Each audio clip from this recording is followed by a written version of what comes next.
So I don't have a whole lot of time to record this, but I do want to record this. A whole heaping lot of new trailers just came out today, and this is awesome. You know, it's lifting my mood more and more. I love ponies, man. They do that for you a lot of the times, you know.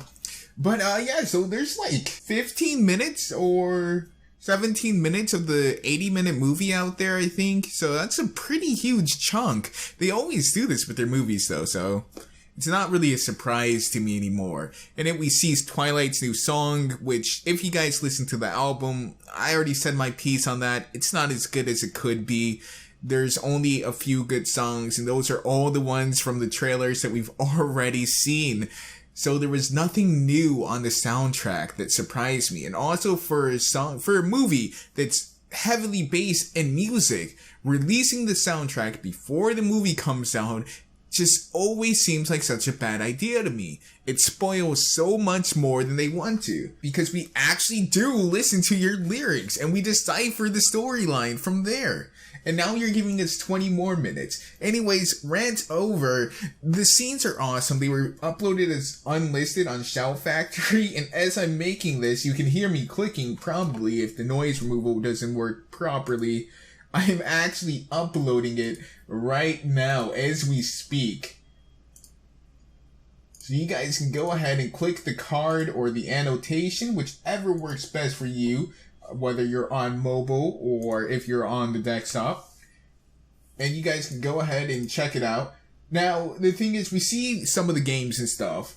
The games themselves, we see Fluttershy get really lucky. We see the Arrow Girl, the Katniss Everdeen of that world, I guess, over there. You see that one Cadence is apparently a dean, which I didn't know high schools had deans. I guess if it's some sort of live-in high school, they would have a dean.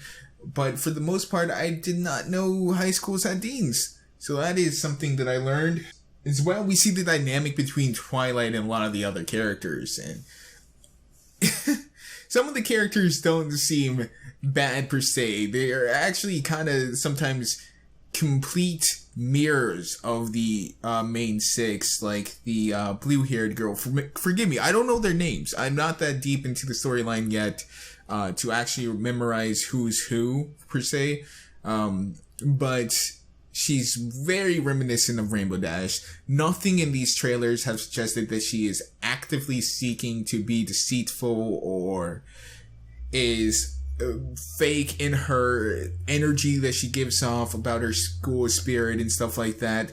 Everything seems genuine on this person, but the dynamic between them is like way different than what you would expect. It is definitely she's the black sheep. She is outcasted, but she's needed. You know, she's that outcast that you have to tolerate because they provide you with something that you need. And the relationship between her and Cadence is also much different than you would expect, because we're used to Cadence and her having this extremely close bond. It would be weird for a student and a authority figure in a school to have that close bond. It would raise a lot of questions in modern day. So she doesn't really have that closeness. She does apparently have a fondness, but she's the princess of love, or I guess the principal of love now, or dean rather, even that. So I had imagined that she would extend that kind of warm, nurturing, kind of motherly feel to all her students. You would think so. And it's not hinted at that she doesn't, which would be kind of, dickish if you don't have that. If you're playing straight up favorites, So I don't know. We haven't seen Shining Armor in this. So we don't know if she's getting married to him. We don't know the relationship between there. We don't even know if Cadence ever actually was involved with Twilight's personal life. Because remember, Twilight was the protege of Celestia, which isn't even remotely close to the case in this world. So there's a lot of timeline warping. Equestria and Canterlot High's world are not perfect mirrors. There's a lot of fractures and a lot of, different strains all together in it. So there's a lot that's different. And I'm actually glad that's the case, because I don't want to just see My Little Pony as humans. I want to see a different story taking off and branching off from that story arc.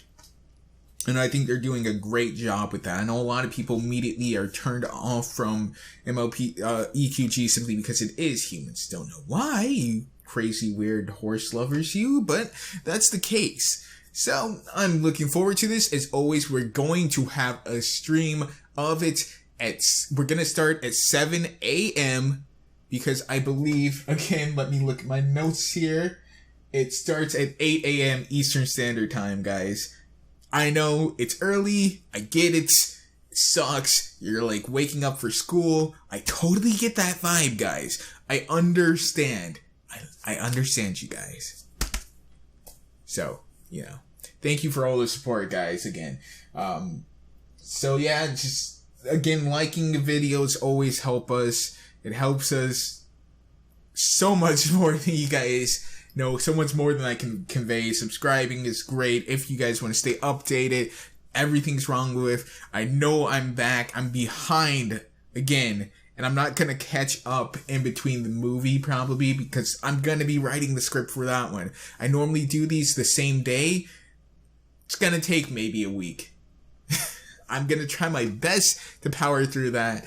And I'm actually going to enlist the help of you guys, maybe more indirectly, because I'm going to be browsing /MLP, Reddit, whatever, looking for stuff that I might have missed. A lot of my stuff is gag-based, but for something as big as this, there's going to be a lot more stuff. So yeah. As always, guys, peace and limb out. See you guys later.